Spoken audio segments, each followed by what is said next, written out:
The stars were quiet, as always, but on the edge of the Jorai system something strange happened. Inside a small alien station floating near a dying sun, a signal appeared, soft, repeating, almost like a whisper from the past. The machines inside the listening post woke up, blinking red lights, alerting the only living soul inside. Valkyrie, an alien historian with dark, glassy eyes and smooth violet skin, was sipping her morning nutrient when she heard the alert beep. She sighed, thinking it was another false alarm, maybe static or space dust again. But when she leaned forward and looked at the screen, her hands froze. The signal didn't look random. It had rhythm. It repeated every 47 seconds, and it was using a language that hadn't been seen for over 20,000 years. Her eyes widened, and her heartbeat quickened. She couldn't believe what she was seeing. She ran a scan on the signal, trying to decode the message, and the result made her mouth go dry. It was Terran Standard, the old Earth language, human language. But that was impossible. Humanity had gone silent thousands of years ago. Their last known message was a cry for help from a burning colony. After that, nothing. No ships, no planets, no voices. Just silence, like they vanished from the galaxy. Valkyrie sat frozen for a moment, then quickly sent a private message to her university on Sarah Prime.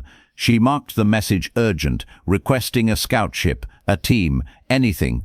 But the reply came back cold. Not important, likely ghost signal, move on. She stared at the reply, her jaw clenched, her fingers trembling. She didn't care what they said. Her instincts told her this was real, and she trusted her instincts more than any counsel. So she did something dangerous. She took an old exploration cruiser from the docks without full permission, and she invited a small crew of trusted friends to come with her. A medic, a pilot, a linguist, and one silent security officer with a massive laser blade across his back. They called the mission unofficial, maybe even illegal, but they went anyway, because some mysteries were worth the risk.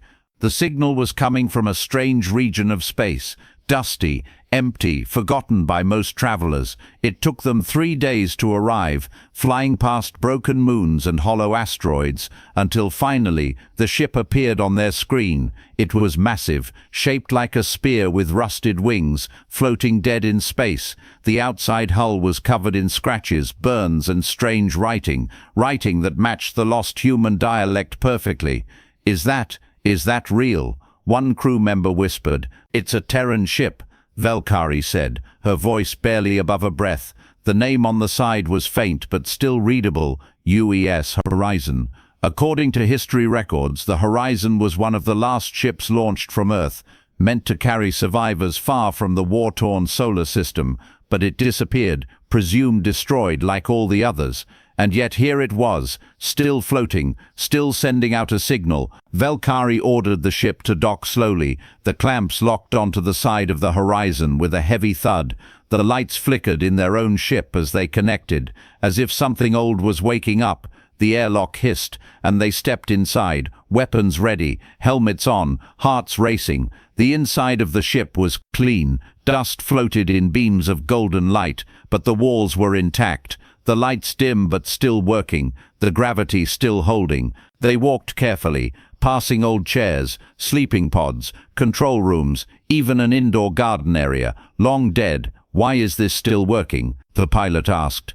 "I don't know," Valkyrie whispered, running her fingers along a nearby console. Then the ship spoke. A soft voice echoed through the halls, calm and strange. "Welcome, visitors. Identify yourselves." The crew gasped and raised their weapons, but Valkyrie stepped forward. "We're explorers. We found your signal." Silence. Then the voice returned. "You are not human." "No," Valkyrie said. "Humans are gone, lost thousands of years ago." The voice paused, then said something that sent a cold wave through them all. "You are wrong. Humanity is not gone. We are waiting." Suddenly, lights along the hallway began to glow brighter. Doors unlocked with quiet clicks, and the air felt warmer. The ship had recognized them as guests, or maybe witnesses.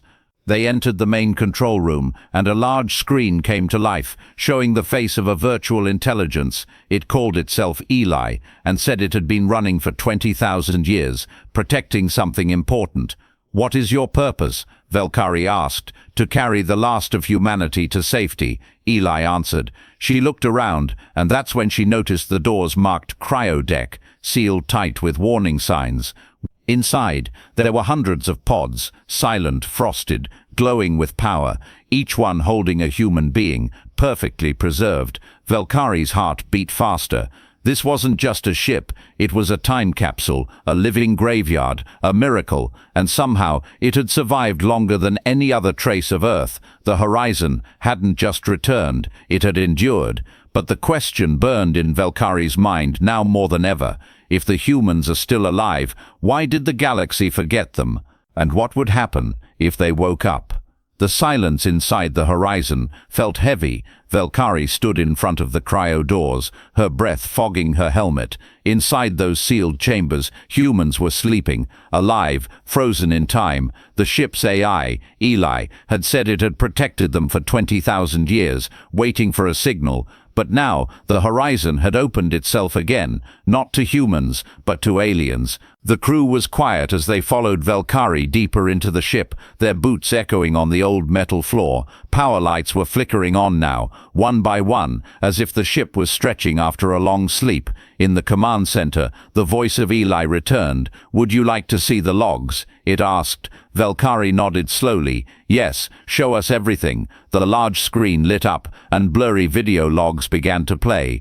The first showed Earth, blue, bright and burning, cities falling, people screaming, ships launching from the surface like sparks from fire. Raker Stone, a young officer, stood in front of the camera in a flight suit, her eyes tired but strong. "This is Lieutenant Stone of the UES Horizon. We are leaving orbit now. This may be humanity's last voice. We don't know if anyone will make it." Then the video cut to silence. Valkyrie turned to her crew, her voice low. "They left in chaos. They were running from something," the medic whispered. Eli spoke again. "Yes, we were not fleeing the war. We were fleeing the enemy behind the war." "What enemy?" the pilot asked. There was a pause. Then Eli said one word: "The Silent Ones." The crew exchanged nervous glances. They had heard the name before, but only in old myths and forbidden files. No one had ever proven they existed.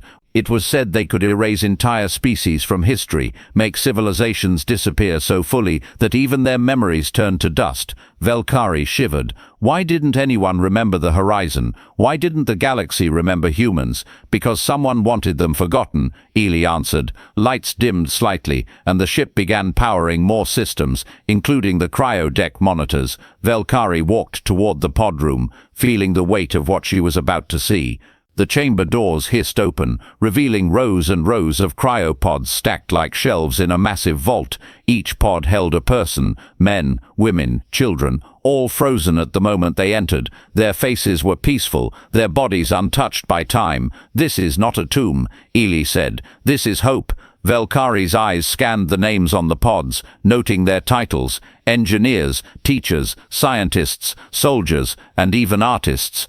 A whole generation of human culture, sleeping in silence, waiting to return. The crew was stunned. None of them had ever seen a live human before, not even in the Concorde's biological archives. "Why did you call us?" Valkyrie asked Eli. The AI paused again before answering. "Because the galaxy is beginning to forget the lie." "What lie?" she asked. "That humans destroyed themselves," Eli said. "That Earth's fall was their fault." "It wasn't. It was done to them." Valkyrie felt her chest tighten. This changed everything. If this was true, then the history books of the galaxy were wrong. The stories told in classrooms, in archives, in Concorde halls, were lies built on silence. Before she could say more, warning lights flashed across the deck. Someone was trying to access the ship's reactor. The crew rushed back toward the control center, where one of their own, a quiet communications officer named Ralzek, was working at a terminal. "What are you doing?" Valkyrie demanded. Ralzek didn't stop typing. "I'm sending a distress signal to the Concorde." Her eyes widened. "Why?" He looked at her with fury in his voice. "You don't understand. If humans return, they'll start another war. This ship is dangerous. It must be destroyed." "You haven't seen the truth," she shouted. "I don't care," he snapped. "This is bigger than truth. This is survival." He hit a final key, and the ship shook slightly. The signal was sent. A pulse now raced across the stars, calling to Concorde Command, alerting them of a long-dead human ship reawakening. Eli spoke with urgency. "We must act quickly. If the Concorde finds us, they will erase us again." Ralzek was restrained and locked in a chamber, but the damage was done. Valkyrie turned to the crew, her voice shaking. "They're coming. We have limited time. Then we wake one," the pilot said. Valkyrie looked at the cryo deck and nodded. They chose a pod near the front, marked El Tireka Stone Command Deck. The crew gathered around as the pod hissed, steam rising from the seams, lights blinking rapidly. The pod opened slowly, and Reka gasped, choking on air she hadn't tasted in millennia. Her eyes darted wildly, seeing alien faces around her, and she screamed, struggling against the cold. "Calm down," Valkyrie said softly. "You're safe. You're on the horizon. We found your ship." Reka stared at them in confusion. "Who are you? Where is Earth?" Valkyrie looked down, unsure how to answer. "Earth is gone." Reka blinked, then whispered, "How long? How long has it been?" Valkyrie hesitated, then answered, "Over 20,000 years." The silence that followed felt deeper than space itself. Reka fell to her knees, hands covering her mouth as tears filled her eyes. Everything she knew was gone. But as she looked at the alien crew who had saved her, something else returned to her face. Determination. She wasn't just a survivor. She was the voice of a species long thought extinct, and now her story was just beginning. Reka sat silently in the command center of the horizon, wrapped in a thermal blanket, her eyes staring at the floor. Around her stood Valkyrie and the rest of the alien crew, unsure what to say. Everything had changed the moment she woke up. She was still young, maybe 30 Earth years, but her face looked older now, like the truth had aged her instantly. She listened as Eli explained what had happened, how the crew had found the ship, how the galaxy had moved on without humans. "How many of us are still sleeping?" Reka finally asked, her voice rough and soft. "Over 600, Eli answered. "All safe." Reka nodded slowly, her hands still shaking. "I don't understand," the pilot said quietly. "If humans were so advanced, why did they lose? Why did no one come looking for them?" Reka looked up, her eyes dark. "Because they didn't want us to be found." Everyone turned to her, confused. "You mean the enemy?" Valkyrie asked. "Yes," Reka said. "They erased us, not just physically, but from memory, from records, from everything." Valkyrie sat down across from her. "Tell us the truth. What really happened at the end?" Reka took a deep breath and began. "It wasn't a war like you imagine. It wasn't about land or power," she said. "It was about silence. Someone wanted humanity to vanish." She looked around. "We called them the Silent Ones. We didn't know what they were at first. They didn't come with ships or armies. They came with nothing. No voice, no face, just void." The crew listened closely as she continued. "We started noticing small things, entire cities disappearing overnight, people forgetting the names of their own children, star maps erasing themselves. At first we thought it was some kind of virus or weapon, but then even our AI systems started breaking down, not from damage, but from confusion. They made us forget ourselves." Reka stood now, pacing slowly. "They didn't kill, they unmade, and the scariest part was, no one remembered what had been unmade." She pointed at Eli. "This ship escaped because of Eli. He blocked their influence, locked us away and waited."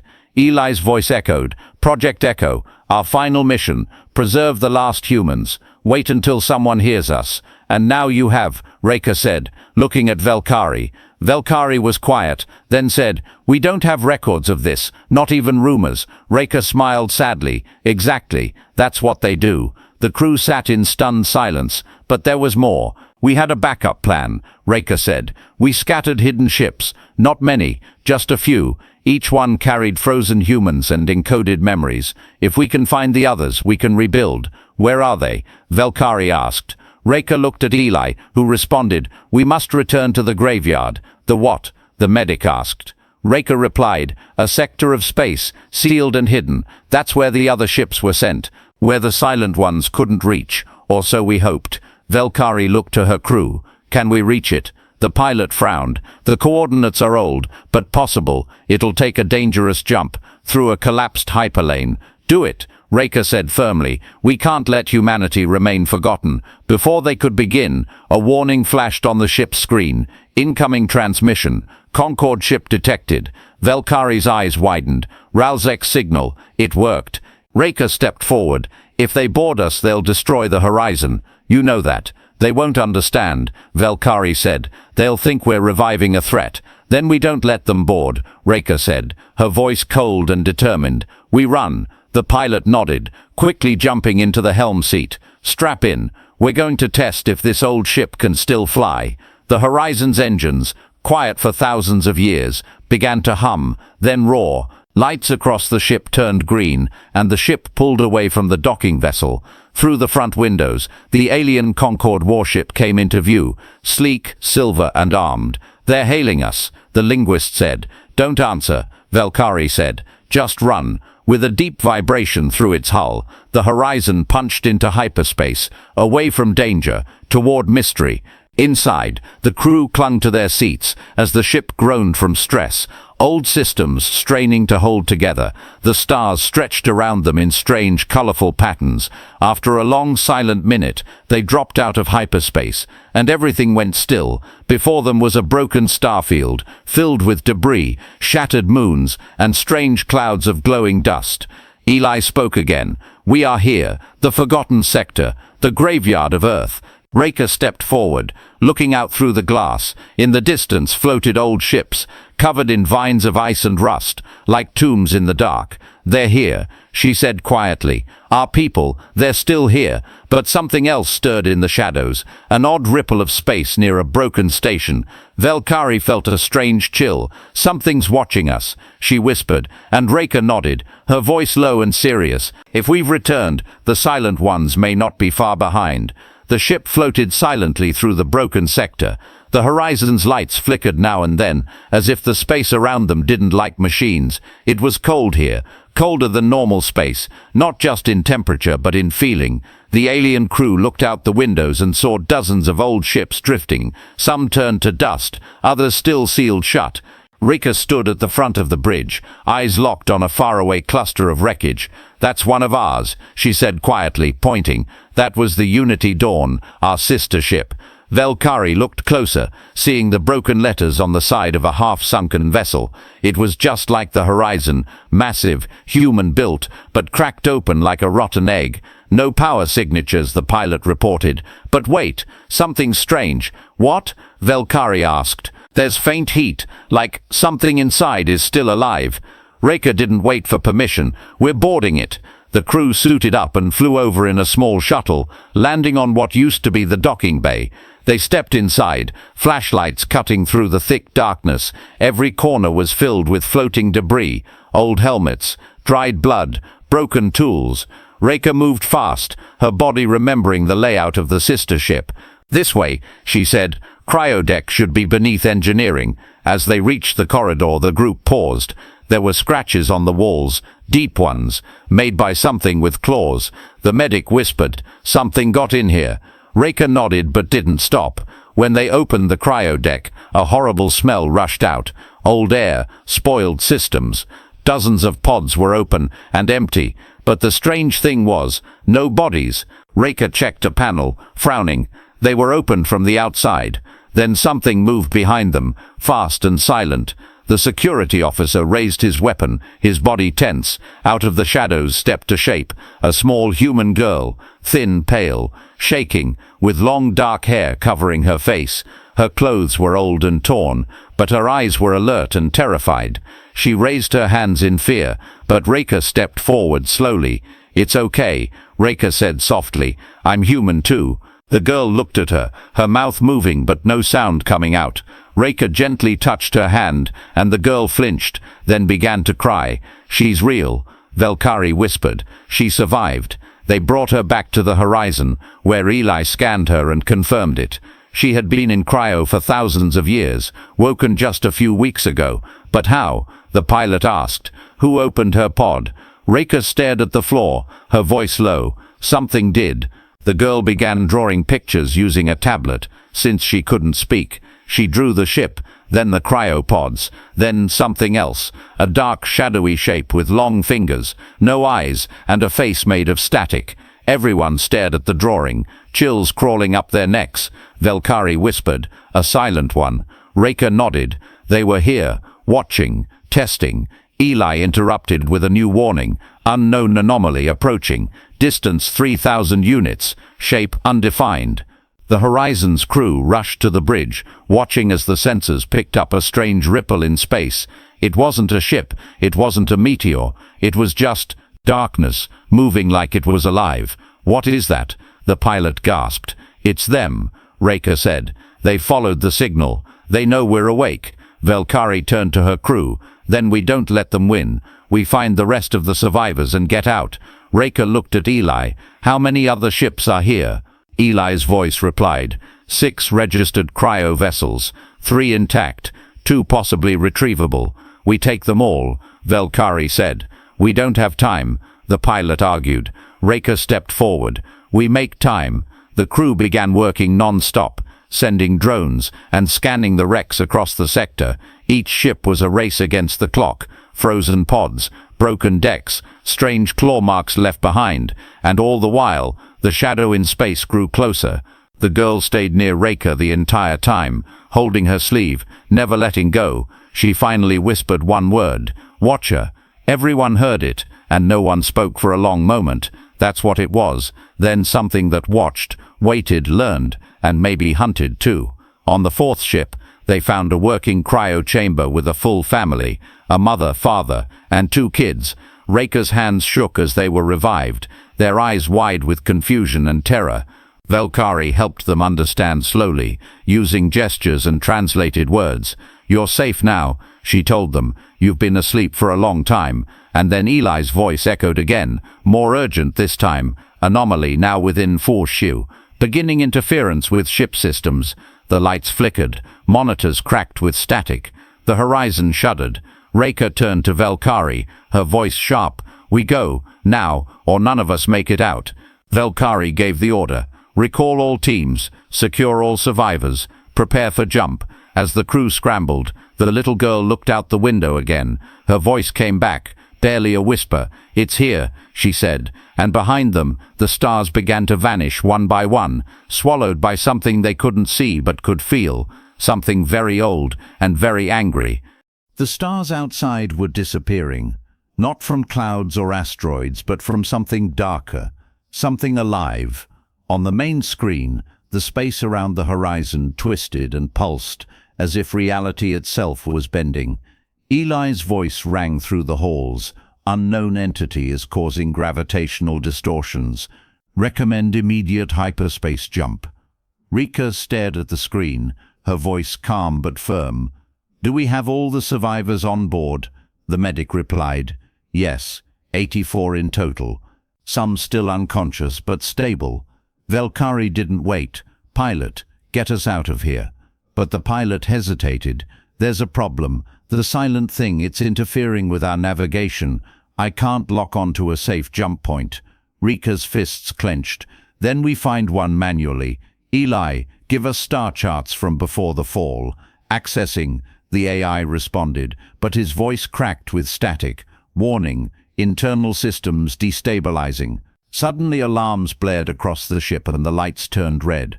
On the lower deck, one of the rescued children began screaming, pointing at the wall. The wall shimmered like liquid, and a shape formed inside it, tall, featureless, moving like a shadow underwater.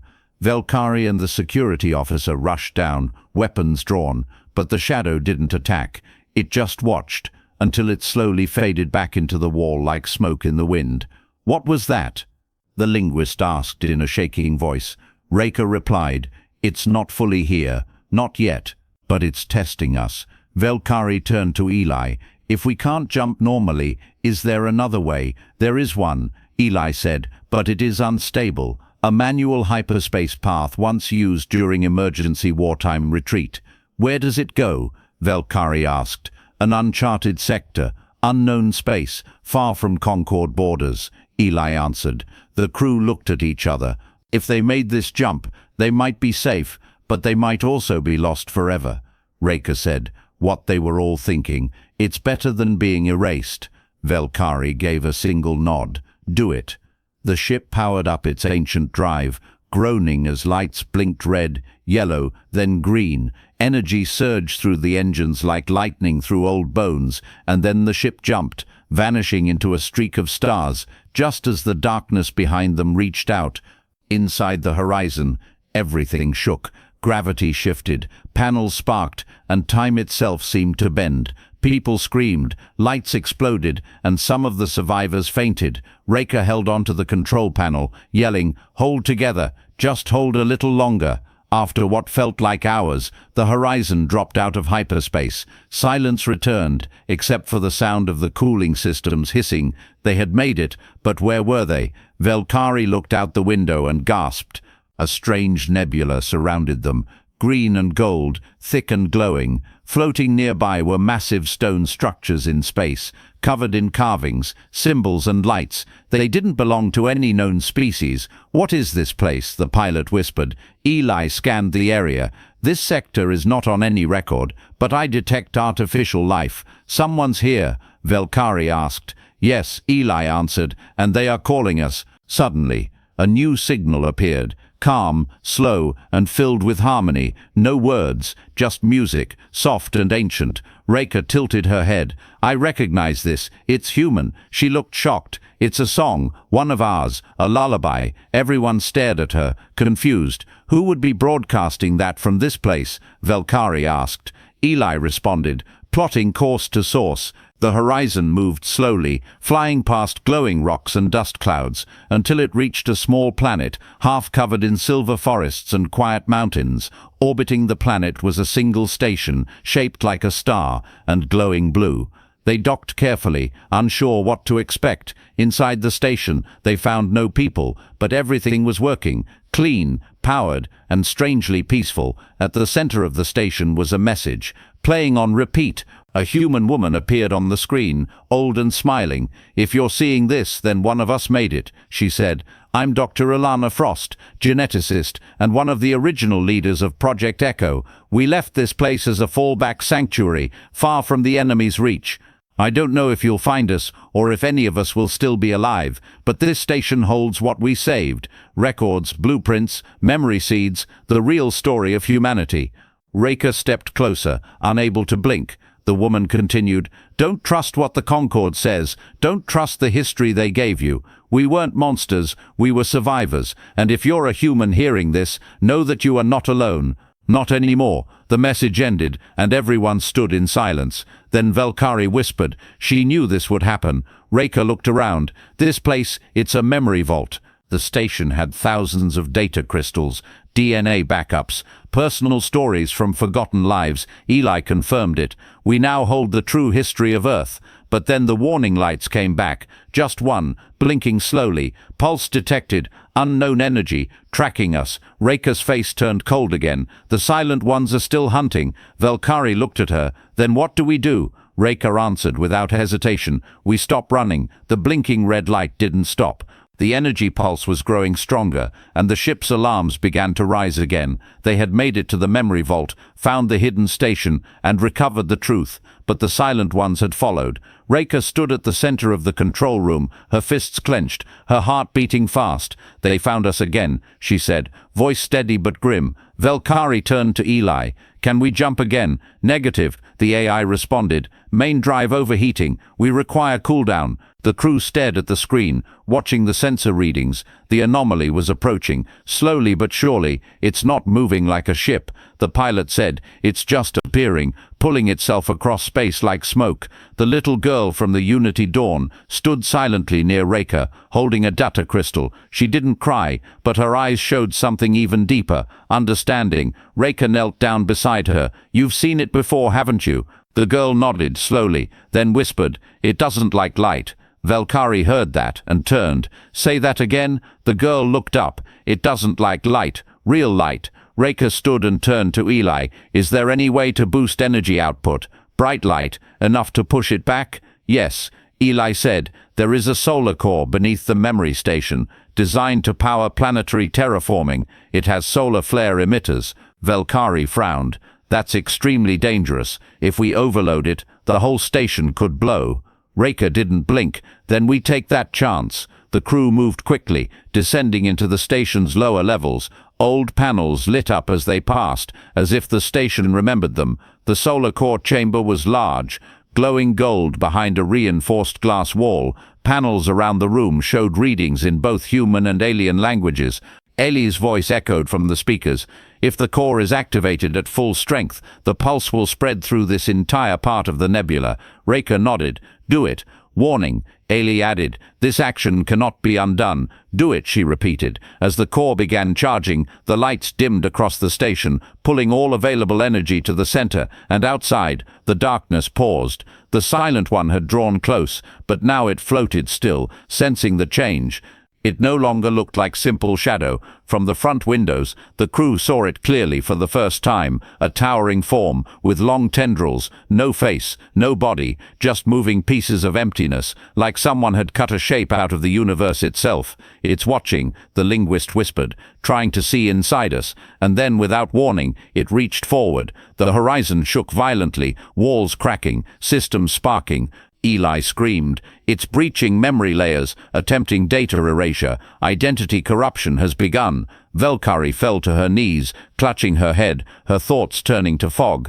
The others began to forget their names, their faces, even where they were. Only Rika stood firm, her jaw clenched, teeth grinding. She screamed back into the air. You will not erase us. The girl grabbed Rika's hand and said something strange, an old human code, a voice code only high command officers knew. Eli recognized it instantly. Command override, memory barrier reinforced. Rika looked at the girl, shocked. Where did you learn that? The girl smiled faintly. My mother told me, in my dreams. The light from the solar core reached maximum, golden waves filling the station. Now, Rika yelled. Eli activated the flare. A massive beam of energy burst from the station, pure blinding light tearing through space. It struck the darkness, burning into it like fire. The Silent One screamed, not in sound, but in emotion. A deep, painful wave of rage and fear echoed across every mind on the ship. Then the shadow began to melt, its shape collapsing into dust.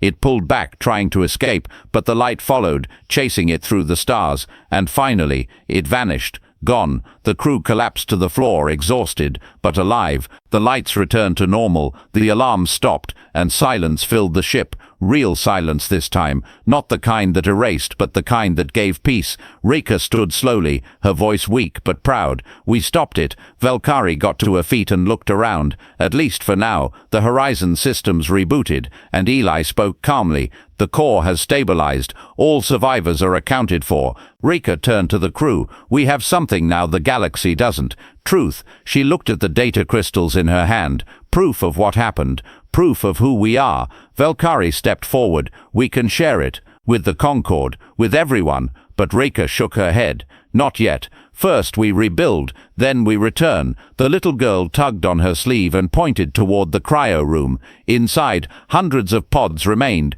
waiting, glowing, untouched by time. Rika smiled for the first time, a real smile full of hope. She turned to her new friends, aliens who had risked everything to help humanity. You didn't just find a ship, she said. You found a people, and now, far from home, among stars that had forgotten them, humanity was alive again, and the light they carried could never be silenced. The horizon floated silently in the glowing nebula. Inside, the halls were busy again, not with war or fear, but with quiet life. Rika walked through the cryo deck, checking on the new survivors slowly waking up. Some were confused, some cried, and some just stared in silence, trying to believe they were still alive. The young girl, now known as Lani, helped gently, handing out warm water and simple food packets. Even without words, she comforted the new arrivals, just by being near. Valkyrie watched from a corner, still amazed. This ship was not just a ghost anymore, it was becoming a home. Reka and her team, along with the alien crew, had revived over 300 humans so far. Some were soldiers, others engineers, others just parents who had boarded the horizon all those centuries ago. Each person who woke up carried a piece of Earth's memory inside them. Together, they were rebuilding what had been lost. In the command center, the pilot worked with Eli to repair the navigation systems. "We can't stay hidden forever," the pilot said. "Eventually the Concorde will notice." "They already have," Eli replied. "Long-range scans show Concorde scout vessels entering the outer nebula." Reka walked in just in time to hear that. She frowned. "How long until they reach us?" 4 days, maybe less," Eli answered. Valkyrie looked up from a star chart. "If they see all this, the truth, the people, they may react badly." Reka shook her head. "Then we prepare. We don't hide. Not anymore." She stood in front of the main screen. "Eli, show me the full memory vault. Everything humanity left behind." The room darkened, and holograms filled the air. Images of Earth, of cities now turned to ash, of children playing, of music and laughter, then war, destruction, and finally silence. "This is what they erased," Reka said, "and this is what we give back." Valkyrie stepped forward. "Are you sure you want to do this?" "Yes," Reka replied. "It's time to remind the galaxy that we existed, that we mattered." She turned to Eli. "Broadcast the full truth. Use the old galactic channels. Let everyone see."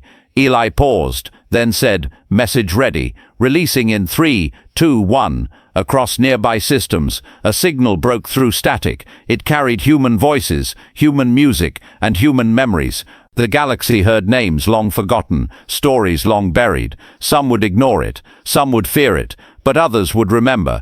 Back on the horizon, Reka gathered the crew in the Great Hall. Humans and aliens sat side by side, sharing warm food and simple words. Children laughed, and old soldiers quietly stared out windows, lost in thought.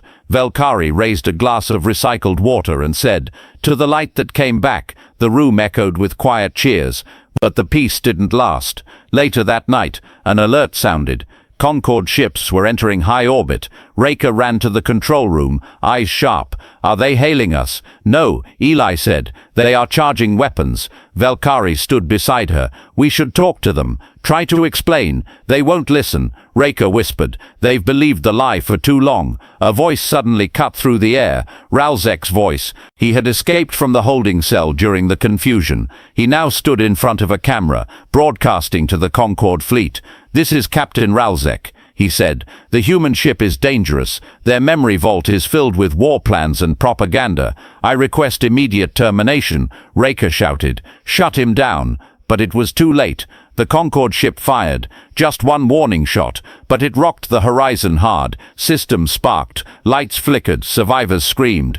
Reka stood, her voice shaking with rage. "You want war? We've already survived the worst. We won't kneel again." Valkyrie turned to her. "We can't outfight them, not in this condition." Reka looked at Eli. "Then show them." Eli hesitated. "Show them what?" "Everything," Reka said. "The real-time scans, the erased records, the face of the silent ones, everything." Eli began broadcasting raw data from the vault and from their earlier encounter. The Concorde ship paused, holding fire. Then came a reply, a single message from their commander. "We were never told this," the voice said. "We were told humans destroyed themselves. These records." Valkyrie leaned forward. "Will you stand down?" There was silence then. "We need time to confirm. We will not fire again for now." The horizon shook with sighs of relief, but Reka knew this wasn't over. She looked out at the stars, her voice soft. "They'll never fully accept us. Not yet. But at least they're listening." Valkyrie nodded. "That's all we needed." Down in the cryo deck, more pods began to open. Humanity was waking, piece by piece, memory by memory, and for the first time in 20,000 years, the galaxy remembered their name. The horizon drifted quietly above the silver-blue planet. Below, the memory station continued to glow gently, like a beacon in the dark. Inside the ship, everything had changed. The silence was no longer heavy. It was full of meaning, full of stories, full of voices returning. More and more humans were waking up every hour, blinking into the lights of a galaxy they didn't recognize. But they were not afraid, because they were not alone. Valkyrie stood on the bridge, watching the stars outside with calm eyes. Behind her, alien crew members worked side by side with the human engineers, repairing broken systems and mapping ancient star charts. The horizon had become something new, part relic, part ship, part hope. Reka stepped onto the bridge and stood beside Valkyrie, holding a worn metal badge in her hand. "This belonged to my father," she said softly. "He died before the launch. Never saw any of this." Valkyrie looked at her. "But you did. You brought them back." Reka nodded slowly. "Not just me. All of us. Even you." There was a quiet moment between them. Then Eli's voice returned, gentle and steady. "Update. Concord Command has requested a meeting." Reka raised an eyebrow. "In person?" "Yes," Eli replied. "They are sending one unarmed shuttle. No weapons." Valkyrie and Reka exchanged a glance, and both smiled. "They're starting to understand," Valkyrie said. Later that day, the shuttle arrived, docking slowly beside the horizon. Out stepped a tall alien figure, dressed in dark gray, a Concord ambassador named Uran. He was cautious, formal, and clearly overwhelmed by what he saw. Humans, hundreds of them, talking, working, helping each other. They smiled at him. They didn't threaten. They just existed. Reka met him face to face and offered her hand. Uran stared at it, unsure, then slowly reached out and shook it. "You were supposed to be myths," he said quietly. "I studied your extinction at the academy." Reka chuckled. "Well, we never liked to follow rules." He was silent for a moment, then asked, "What are your plans?" Reka answered without hesitation, "To live, to grow, to remember who we were, and to learn who we can still become." He nodded. "The Concord Council is divided. Some fear you'll rise in revenge. Others see hope." "We don't want revenge," Reka said. "We want a place among the stars again. That's all." Uran took a deep breath. "Then maybe we can begin again." The following days moved fast. Ships came from nearby systems, some to observe, some to help, some just to see if it was true. The story of humanity's return spread like fire. Historians demanded copies of the memory crystals, scientists begged for DNA samples, and poets simply cried when they heard Earth's music. For the first time in 20,000 years, people across the galaxy spoke the name human without fear. Reka watched it all unfold, standing on the horizon's observation deck. Below her, the new colony had begun. Tents, equipment, and shelters being built on the silver planet's surface, not just for humans, but for all who wanted to live together in peace. She turned to Valkyrie, who stood beside her like always. "This still feels like a dream," Reka said. "It's not," Valkyrie replied. "You brought light back to a galaxy that forgot it needed it." They stood in silence for a while, watching the first human children run across alien grass. Lani, the little girl who had survived the Unity dawn, sat nearby drawing stars into the dirt. She smiled more now. She laughed sometimes too. That laughter echoed across the valley like the sound of Earth reborn. Eli's voice interrupted gently. "Would you like to hear a final message?" Reka blinked. "From who?" "A voice from your past," Eli answered. It was locked inside the core, set to play only when the last human pod was opened. Reka gave a nod, and the room filled with a soft voice. Her mother's, recorded long ago. "Hello, Reka," it said. "If you're hearing this, then you survived. I'm so proud of you. I know the galaxy will seem big and strange, but you were always strong. You were meant to lead, to remind them what it means to be human. Don't let them forget again." Reka closed her eyes, tears slipping down her cheeks, but she smiled. She whispered, "I won't," and as the horizon systems lit up with new energy, new plans, and new life, one message began to spread from system to system, across satellites, beacons, and comm networks. It carried no threat, no demand, no anger, just a single sentence: "We are human. We are back."